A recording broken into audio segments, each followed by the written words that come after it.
Amoy na amoy niya ang naghahalong mint at alak sa hininga nito, na nagbibigay sa kanya ng kakaibang sensasyon. Tila siya liniliw niyon. Magbibihis lang ako saglit. Pilit siyang pumalag at tinangkang kumawala dito. Ngunit tila hindi man lang niya matinag ang pagkakahawak nito sa kanya. Try to escape, wife, ha? Sarkastikong bulalas pa nito. Let me go. Pagpipiglas na niya. Fry me. Anas nito at nagulat na lang siya, nang ibaba nito ang ulo at sakupin ng mga labi nito ang labi niya. Na-freeze siya sa ginagawang pagpipiglas, at napanganga sa kabiglaan. Napakalambot ng bibig nitong nananalasa sa labi niya. Ang dila nito ay tila sawang ginagalugad ang kasulok-sulokan ng kanyang labi, tuluyang na siyang napasandal sa pinto. Tila nawala ng lakas ang kanyang mga tuhod, at doon siya umaamot ng lakas. Habang ang mga kamay nitong nasa bewang niya, ay nagsimulang magliwaliw. Wala sa sariling napabulong si Adele, at pinalibot ang dalawang kamay sa leeg ni Vladimir. Like it. Bulong ng binata at dam ako naman ang labi nito sa kanyang leeg. Daing niya na hindi malaman kung pipigilan ito sa ginagawa, o napapadaing dahil sa sensasyong nararamdaman, bago iyon sa kanya. Anas naman nito na pati ang isang kamay ay naglikot na rin. Mula sa kanyang likuran, ay bumaba sa kanyang pangupo at pinisil-pisil nito iyon. Namula ang kanyang pisngi sa ginawa nito. Alam mo bang gustong-gusto kong gawin yan kahapon pa, ha? Anas ng binata, at muling pumaibaba ang kamay nito, paikot papunta sa kanyang nais gawin. Pighil na pighil ni Adele ang hininga. Sa bawat dantay ng kamay nito sa kanyang katawan, ay tila nag-iiwan ng ibang bakas. Nipple-iyad na siya nang huminto ang kamay nito doon mismo. At dahil sa gabal ang shorts na hiniram niya sa kapatid nitong si Aliana, ay tila walang kaira-hirap nito iyong binaba. Napasinghap siya at liniyad muli palapit ang katawan sa katawan nito. At tila nadadarang na siya sa ginagawang ito sa kanya ni Vladimir. Bulong ni Vladimir na saglit na humiwalay sa kanya at tinitigan siya. Sinapo ng dalawa kamay ang kanyang mukha. Namumungay ang mga mata nito, na marahil ay sa nainom na alak, at sa ibang nababasa niya mula doon. I like you, wife. Tila humihingi ito ng permiso na gawin nila ang bagay na iyon. Hindi siya makatingin dito ng tuwid, nahihiya siya sa nagiging reaksyon ng katawan niya. Naging easy target naman yata siya, at isang halik lang nito nanlambot na siya. Dumadagandong ng pagkalakas-lakas ang kanyang dibdib sa sinabi nito. Ito na yun, papayag ba siya sa hinihingi nito? Nandito ang lahat ng karapatan dahil asawa naman niya ito. Kahit sabihin pang pinilit lamang sila, ay obligasyon niya iyon bilang may bahay nito. Ang kailangan lang siguro nilang gawin ay i-workout ang kanilang marriage. Kailangan ng effort, lalo na siguro sa parte niya dahil siya ang babae. At baka iba pa ang gumawa niyon sa binata. Sa naisip na iyon ay biglang sumingit sa isip niya si Michelle at Margaret. Kaya bigla siyang nag-angat ng tingin sa mukha ng binata, na nakatitig pa din sa kanya. Siya na mismo ang yumapos dito, at kinakailangan niyang tumingkayad para abutin ang labi nito. Hindi siya marunong, pero gagayahin niya yung gingawa ng binata sa kanya kanina. Naramdaman agad niya ang reaksyon nito sa kanyang ginawa. May tila isang bagay siyang naramdaman na tila bigla na lang parang ano sa bandang puso niya. At naramdaman na lang niya, na binuhat siya nito papunta sa kama. Hindi humihiwalay ang labi nito sa labi niya, kahit nang milapag na siya sa higaan. Anas niyang nakapikit ng sa may puno ng tainga niya na mandam ako ang halik nito. Wake me up when you're hungry, I'll get you food, anito at ipinikit ang mga mata. Napapangiting tinitigan niya na lang ito, ni hindi na ito nag-abala pang magbihis. Marahil ay dahil napagod ito na sinamahan pa ng nakainom ito. Inabot ng isa niyang kamay katulong ang isang paa ang kumot, at itinakip sa sarili nilang dalawa. Hindi na rin naman siya nagugutom. Nagmeryenda naman sila kaninang hapon sa farm ng Ginataan, kaya medyo busog pa siya. Tinitigan niyang muli ang mukha ni Vladimir na nakaharap sa kanya, nakayakap ito sa kanya, kaya hindi rin siya gaanong makagalaw. Napakagwapo talaga nito. Hindi niya mapagdesisyonan kung sino ang kamukha nito, kung si Tom Cruise o Ben Affleck. At hindi siya makapaniwala na asawa na niya ito. Kaya hindi niya masisisi kung nagkakaganon sila Michelle at Margaret kakalingkis sa asawa niya. Bukod sa napakayaman nito ay napakagwapo din.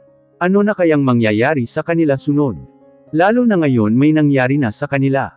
Bagaman wala pang linaw at pagkakaintindihan sa pagitan nila ng binata, ay nakatali na silang parehas sa isa't isa. Pinilit niyang imulat ang mga mata. Medyo madilim ang paligid. Ang tanging tanglaw ng liwanag. Mula sa labas ng bintana lamang ang nagsisilbing liwanag sa kwarto niya. Tanda niyang pinatay niya ang lampshade, bago tuluyang ipikit ang mga mata. Still hurt. Masuyong bulong ni Vladimir, nakayakap pa din ito sa kanya. Medyo, nahihiyang sagot niya. Tahimik na ang buong kapaligiran, kaya natitiyak niyang malalim na ang gabi. Kumain ka na ba? Naalala niyang itanong dito. Iba ang gusto kong kainin. Sagot naman nito. Dinagundong ng matinding kaba ang kanyang dibdib, sabay lunok ng laway, lalo na nang maramdaman niyang may ginagawa na namang kalokohan si Vladimir. Ramdam niya ang mabilis nitong paghinga. Kaya hinawakan niya ito sa buhok at hinaplos-haplos iyon. Nagugutom ka ba? Tanong nito. Busog ako, ikaw ba? Balik tanong niya dito. No, tugon nito. Hindi ka ba naiipit sa akin? Mahinang tanong nito. Medyo, pag-amin ni Adele, sa laking tao ba naman ito?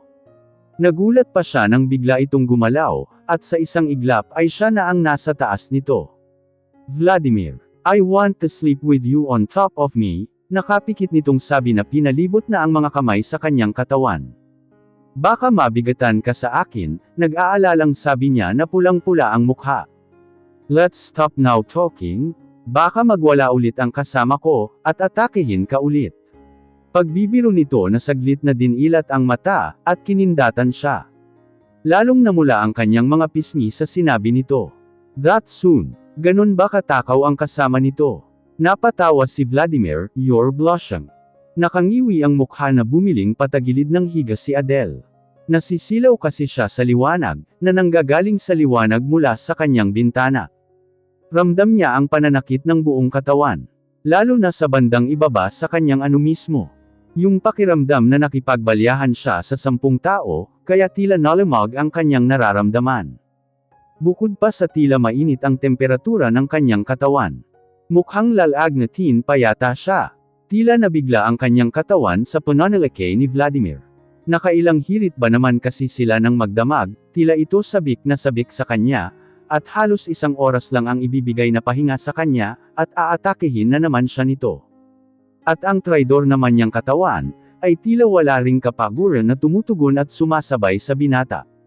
Lalo na nang magmamadaling araw na, naririnig na nila ang pagtitilawkan ng mga manok, ngunit sila ay abala pa din sa pagtatrabaho sa isa't isa. Wala na sa tabi niya ang binata, at malamang ay abala na sa pag-aasikaso ng kabuhayan ng pamilya nito, sigurado siyang mataas na din ang araw, ngunit wala siyang pakialam. Hinihila pa siya ng antok at sama ng pakiramdam. Kaya hinhila niya ang kumot at tinalubong, hanggang sa kanyang ulo, at muling ipinikit ang mga mata. At nang muli niyang idilat ang mga mata, ay kalat na ang dilim sa labas. Gabi na yata sa isip-isip niya, dahan-dahan siyang bumangon. Napansin niyang may suot na siyang oversized t-shirts at pangloob ang pambaba. Marahil si Vladimir ang nagbihis sa kanya. Sa kaalamang iyon ay tila hinaplos ng malamig na kamay ang kanyang puso. Bigla niya itong na-miss, nasaan na kaya ito? Nakauwi na kaya ito? Ramdam niya ang lamig at init ng katawan, na tuluyan na nga siyang lagnatin. Binalot niya ang katawan ng kumot, at dahan-daang tumayo patungo sa lagayan ng kanyang damit. Kukuha siya ng pijama at jacket. Papatayin na din niya ang aircon. Ramdam niya ang panginginig ng kanyang tuhod nang gawin iyon, ngunit kailangan niyang gawin iyon para maibsan ang lamig na nararamdaman. Hahakbang na sana siya, nang biglang bumukas ang pinto ng kwarto niya. Bumungad doon si Vladimir na nakasuot ng polo shirts na asul at nakamaong, bukas ang ilang butones sa bandang taas nito, kaya kitang-kita ang mabalahibo nitong dibdib. How are you? Lumapit agad ito sa kanya. Are you okay? Anito na agad pumulibot ang kamay sa kanyang bewang, at sinipat ang noo niya. Marahil ay nagtataka ba't nakabalot siya sa kumot. Napamura ito ng mas alat na mataas ang lagnat niya. You're hot. Sasagot sana siya nang pumasok din sa loob si Margaret. Shall we go? Humalukip-kap ito at tumaas na naman ang isang kilay, nang sulyapan siya ng tingin. Aalis ba na naman ito? Akala niya kadarating lang nito. I'm sorry can't come with you. My wife needs me. Ni hindi man lang ito tinapunan ng tingin ni Vladimir, sa halip ay inalalayan siya muling umupo.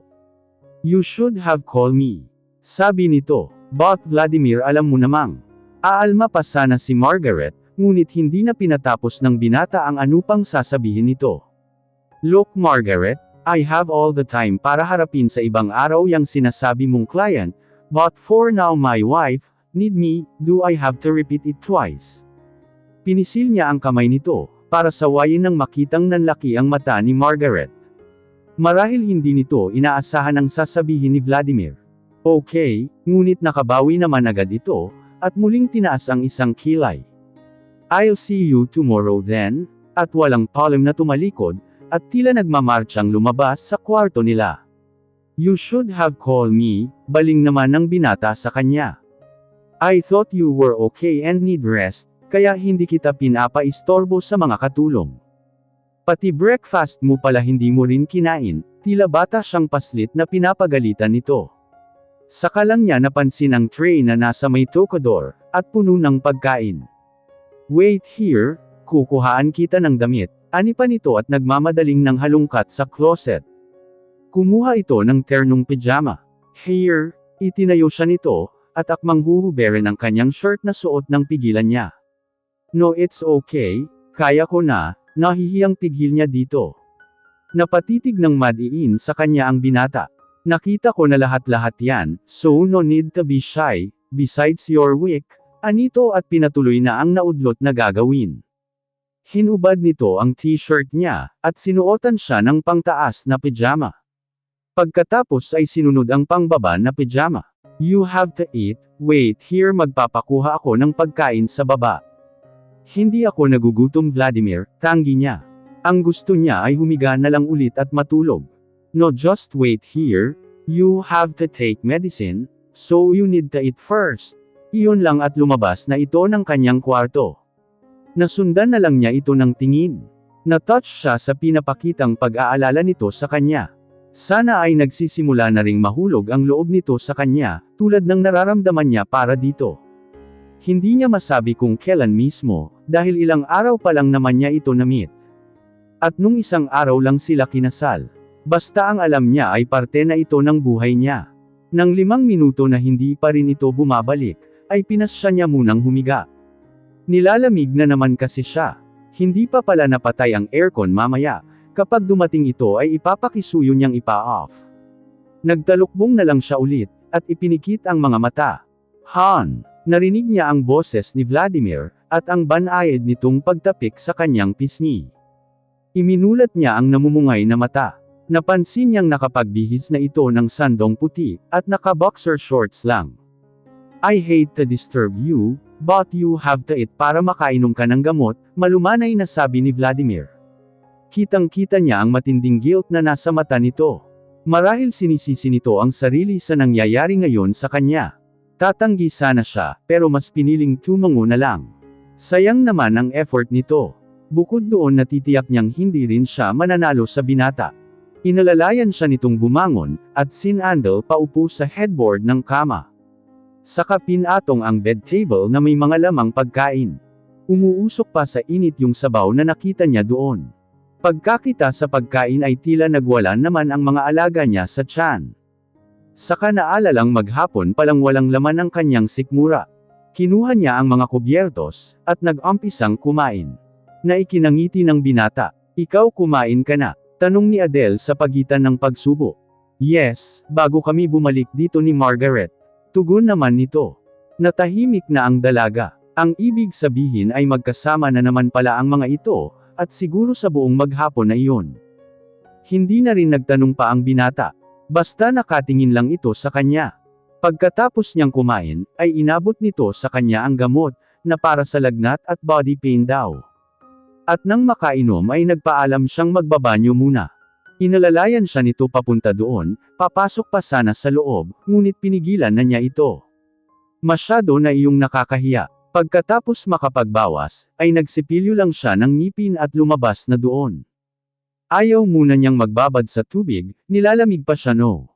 Nagulat siya ng paglabas, ay nandun pa din ang binata, at nakaabang sa kanya. Hinawakan siya agad nito ng kamay, at binuhat sa gulat niya. Vladimir, nakakalakad pa ako, ano ka ba? Nahihiyang sabi niya. Hindi ito kumibo, at dahan-dahan siyang binaba sa kama. Ingat na animo, takot na masaktan siya. Thank you, mahina niyang nasambit, na hindi halos makatingin ng diretsyo dito.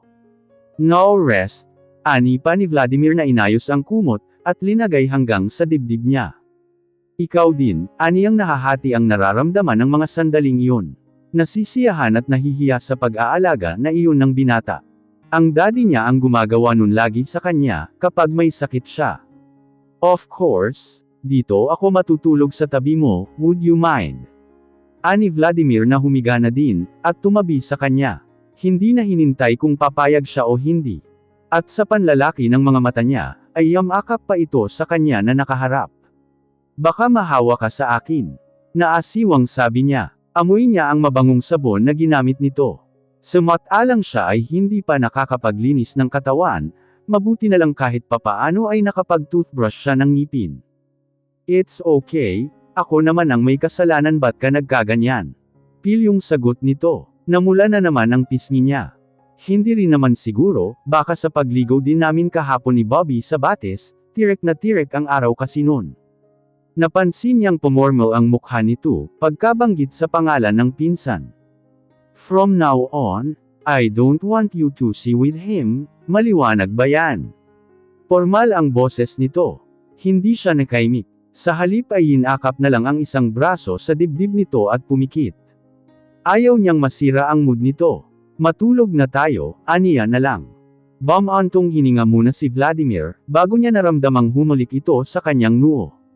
Good night, get well soon, para maulit natin ang ginawa natin, the whole night. Mabuti na lang at nakasobsob siya sa dibdib nito, at hindi nakita ng binata ang pamumula ulit ng kanyang pisngi. Pabirong kinurot niya ito sa dibdib. Nakinatawa ng malakas ni Vladimir. Nakangiting iniangat niya ang mukha, at pinilit abutin ang labi nito. Kinintala ng isang mabilis na halik, at muling sumiksik sa dibdib nito, at hinanda ang sarili sa pagtulog. Ramdam niyang humigpit ang yakap din ng binata sa kanya. Sana umpisa na ito ng maganda nilang pagsasama ni Vladimir. Hindi man tama ang umpisa nila, ay marami pa namang panahon para makilala nila ng lubusan ang isa't isa. Sa parte niya alam niyang nahuhulog na siya dito. At parte na ito ng kanyang buhay. Kaya gagawin niya ang lahat para pagsilbihan ito, at mapamahal din ito sa kanya. Kahit ilang Michelle at Margaret pa iyan na kumaringking sa asawa niya. Good morning Aling Tesha, bati niya sa kasambahay nang mabungaran niya ito sa komedor. May kasama pa itong dalawa, na hindi niya natandaan ang pangalan, kaya nginitian na lang niya nang tumingin sa kanya. Abala marahil ang mga ito sa paghahanda ng almusal. Good morning Senorita, bati ni Aling Tesha. Kakain na po kayo Senorita, sabi ng isa. Maya-maya kunti pag bumaba na sila Marian, sagot naman niya. Si Vladimir po, tanong niya, kaya pala siya pumasok sa komedor, para itanong ang asawa niya. Paggising niya kasi kanina ay wala na ito sa kanyang tabi. Medyo magaan na din ang pakiramdam niya, dahil sa ginawang pag-alaga sa kanya ni Vladimir, nang nagdaang gabi. Kada 4 na oras siya nito pinainom ng gamot, pinapalitan ng damit kapag pinagpapawisan, at nag-effort pa itong magluto ng soup ng sarili nito mismo, na hindi na inabala ang mga kasambahay. Nag-aalala lang siya para dito, kasi halos wala itong tulog kagabi sa pagbabantay sa kanya.